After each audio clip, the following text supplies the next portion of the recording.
ایام نوروز فرصتی داشتیم که مصاحبه‌ای بکنیم با کیوان معزی، استند کمدین ایرانی آمریکایی. خب پدرشون ایرانیه و مادرشون آمریکایی و بخشی از این مصاحبه رو برای شما پخش میکنیم به زبان اصلیه، ولی به هر حال میدونم که بسیاری از ایرانی ها انقدر با استعداد هستن که زبان انگلیسی رو میدونن و بخش کامل این گفتگو رو شما میتونید در کانال یوتیوبی رادیو جوانان امروز گوش کنید و امیدوارم که با حمایت‌های خودتون برای حضور در تمامی برنامه‌های کیوان تا اونجایی که مقدور هست براتون این هنرمند جوان رو حمایت بکنید. Keywan, first of all, I want to thank you for giving us this opportunity to have an interview with you, and we are very happy to have you on Radio جوانان امروز. So can you tell us a little bit about yourself, because some of our listeners maybe don't know about you and your shows and stand-up comedy. So can you tell us about yourself a little bit? Sure. Thank you. Thank you for having me. My name is Keyvan. I am half Persian, and what we say in my culture is Baba Irani, Maman Amrikai. So now you have a taste of my Persian side, and now I give you my American side. All right. I am a comedian. I spend 80% of my time doing comedy clubs and mainstream comedy, but 20% of my time I'm doing Persian comedy and cultural shows. And Nowruz is by far the busiest time for Iranians, and especially for me. My advice for anyone that does 20 Nowruz events like I'm doing this month is, if you're going to have that much kebab in March, become a vegetarian in February, because you're going to eat a lot of kubide and juje in March. Well. Okay. I remember that. So tell us a little bit about your family. Just take us through your family. Your father, you said your father is Iranian, but in one of your shows you mentioned that until your 20s you didn't know anything about Nowruz. So are you mad with your father that he didn't tell you anything about your Persian heritage? No, it was smart for my dad not to tell me about my Persian heritage, because you have to give kids money and gifts every single year for Nowruz, and basically he had just given me gifts for Christmas, so it would have been too much of a burden financially. I am glad to learn about the Persians. The more I moved to Los Angeles and spent time with them, then I realized there's so much to the culture I never knew, and that ignited a fire in me to go learn more. And it created a lot of comedy material, a lot of fun memories, a couple bad ones, and a documentary that I made all about Persian New Year, discovering it as a grown man. There you are. Oh, I thought that I lost you. Okay, I said, so this Lost and Found was the project that you start working on it since you realized your Persian half? Yes, I started when I started touring and doing a lot of comedy shows for Iranians. I started seeing the bowl of goldfish on the table and the grass, and I wanted explanation. And so many people had so many different answers, and it was very confusing. And they said, "Oh, just never mind, just eat and dance, don't worry about it." And I realized that if the Iranians are having this much of a tough time explaining it, I guarantee none of my American friends knew anything about it. So what I did is I made an easy to understand documentary that gives you the quick bite-sized answers to what is Nowruz, what are the different things on the half scene, what do you eat, what do you do as a tradition for Nowruz, and at the end of the day, of course, you still dance, just like they told me in the beginning. What do you think? Do you think Iranians that they were forced to leave their country, their homeland, they are kind of lost and they just pretend that they keeping their culture, but they really, as you mentioned a few seconds ago, they don't care really about explaining things even to their own kids. They just care about eating, dancing, and just having fun. Do you think they lost their identity, some of them, or most of them? I think that it's impossible to paint with such a broad brush what all the Iranians are doing, but there's a lot of different types. There's the type like my father. As soon as he got here, he said, I'm going to be American. I'm raising my kids American. And then there are some who moved to Westwood, Los Angeles, and they don't speak English for 30 years while they're living in this country. And then there's everywhere in between. So my movie has found a lot of people that have identified with different places in my movie across that spectrum, and it's been a really nice treat to meet people, you know, from one end all the way to the other. Kayvan, some of the children from mixed background, like you, that you are half Persian, half American, sometimes they find themselves in a tough situation about their identity. Have you ever had that kind of feeling? Thinking that, okay, I'm not American and I'm not even Persian. Did you have that kind of mixed feeling at any time in your life? Well, when I do the comedy shows for the Iranian crowd, because I'm only half Persian and I have a limited exposure to Iranian culture, a lot of times they get very critical. Oh, you are not supposed to call us Persian. We are Iranian. Why did you say Farsi? We don't speak Farsi. This was given to us by Arab. The real language is Persian. And all this screaming and yelling and fighting, always criticizing. There's a funny joke that I said on stage, and I mispronounced a word in Farsi. And the Persians were furious. And I can only imagine if a foreign exchange student came on stage and said, I love America. If he says, I love America, you wouldn't yell at him and say you pronounce America wrong. You would support that person. So I hope our culture would start to promote and support people who are trying to learn a little bit more instead of, you said this language wrong, you said this word wrong. It's not spelled N-O-W-R-U-Z. It's N-O-R-O-O-Z. You idiot. And you get all kinds of answers like this from people that are supposed to be your friends. Oh, I'm really sorry that you had this kind of experience. What I meant by this question, it wasn't actually this. I'm sorry that you had this bad experience with Iranians. I was mostly thinking that, in your American part, being American, but, your friends, they think that, okay, he's not American, he's half Iranian. I felt that maybe you had some problem that way, but I'm sorry to hear that you had problems with Iranians, and I don't think that they should have criticized you, because obviously you can't speak Farsi, and anything that you're doing, and I listened to one of your shows, and I found it very, that you were so polite, and you really try to give too much value to Persian culture. So they should have really respect your input in this kind of shows that you're doing. Unlike some of our own stand-up comedians that I don't want to name any, and they just make fun out of Iranians, and everybody laughs, you see. So, well, sorry.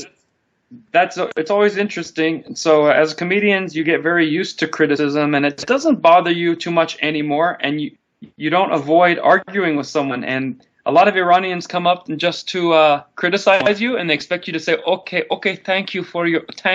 And I go, well, actually, you're wrong, because I did speak some Persian early on, or whatever. And you said I was wrong? You're not supposed to say this to me. And I go, you're wrong. Go sit down. You're wrong. And they really are not used to American style of pushing back when someone comes up to criticize the artist. It's kind of fun to watch. Well, you should give them what they deserve when they come funny. Okay. So tell us, do you have any brothers or sisters?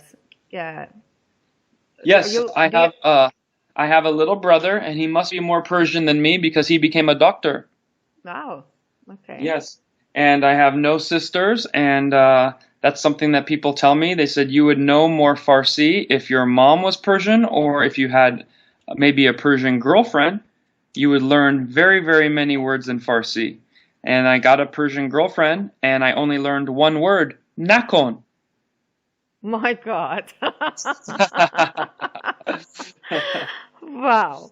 Okay.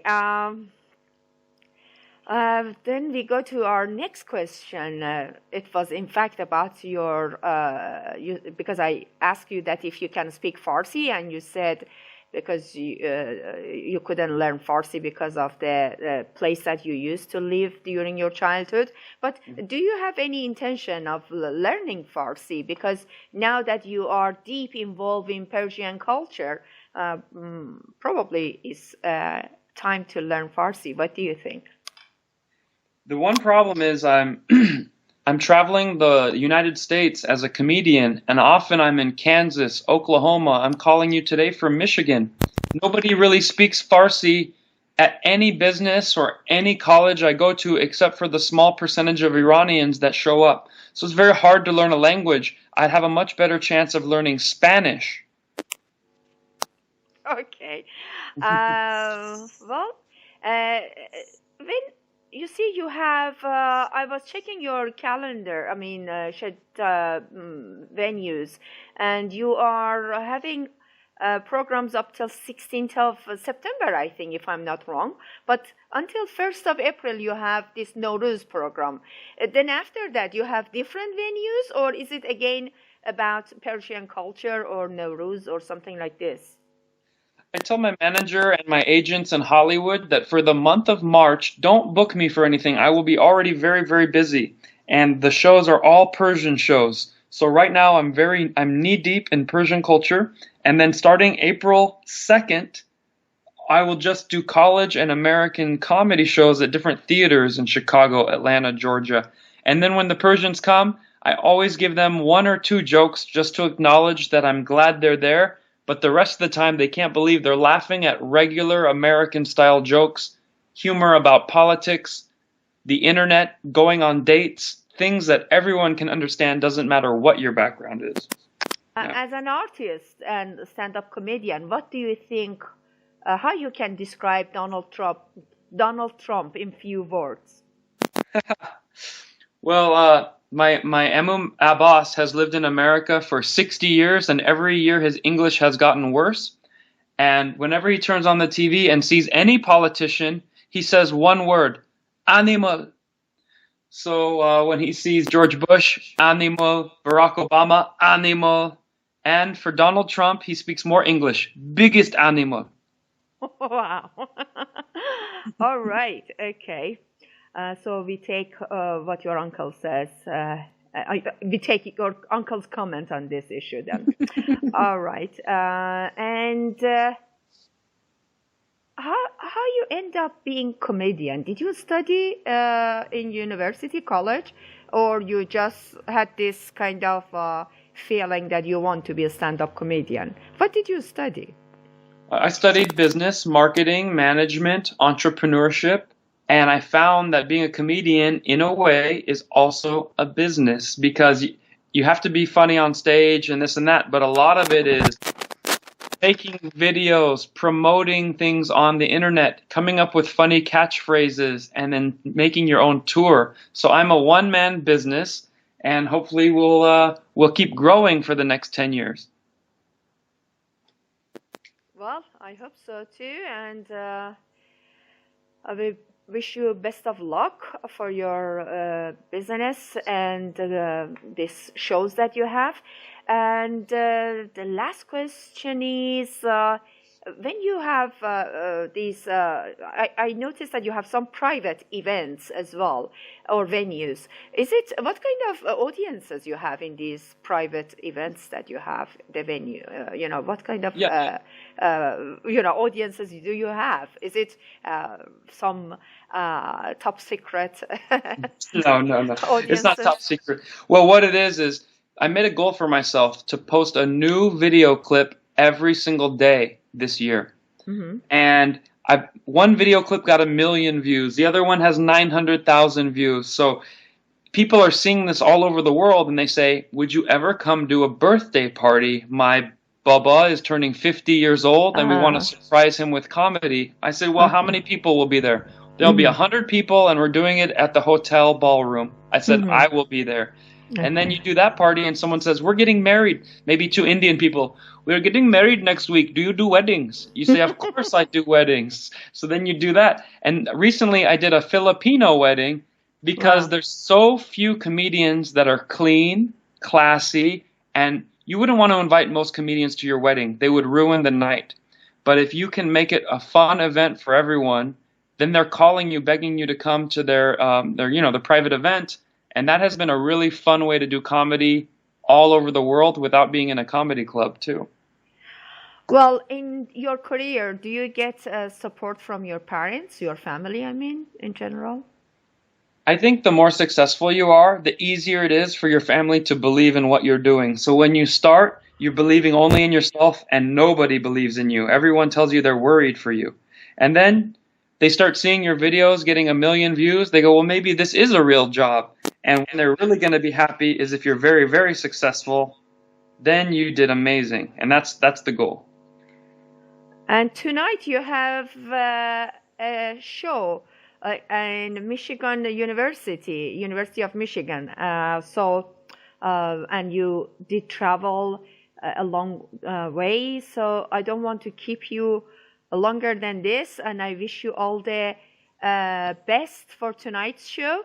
And are you expecting too many Iranians to attend to this show, or? Absolutely, yes. This is the crown jewel of my tour, 20 Nowruz events. But University of Michigan, I don't know how they do it. They have a theater that holds 2,500 people, and almost every year they sell it out.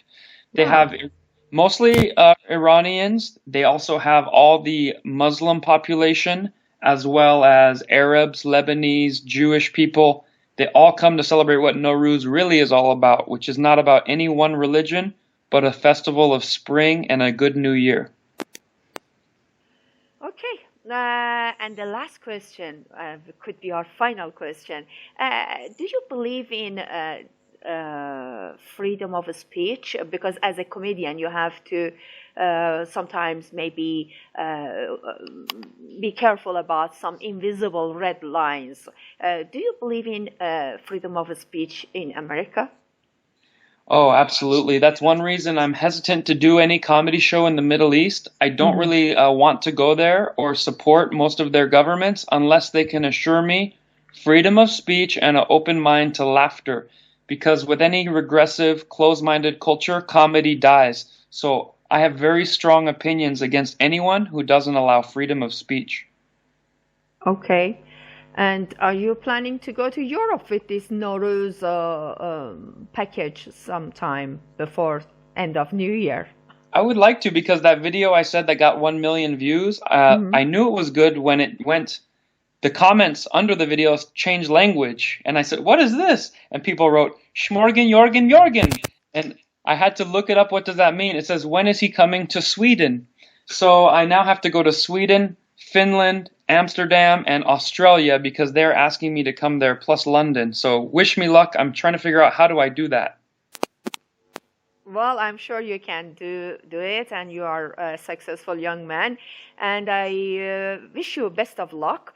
And if you want to say anything to Iranians, especially those that they pick on you, just feel free and just say it.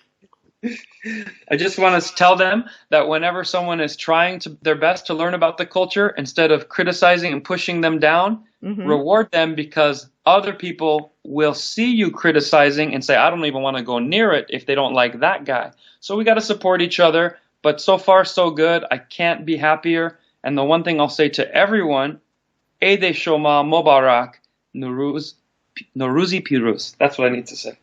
Well, Eid Shoma Mubarak. Well, thank you for this interview, and thanks for being with us. Best of luck for tonight and the rest of the programs that you have for, I don't know, till September 16th. And hopefully we talk with you soon another time. And for now, if you want to add anything, just say it, the final word. Well, if anyone wants to watch any of my videos, just Google KVON or look for KVON on Facebook. There's a blue check, and I would love to make you laugh no matter where you are in the world, because this is the #1 radio station. Okay. All right. Thank you, and have a good afternoon from us to you, because obviously it's afternoon in Michigan. And have fun and take care.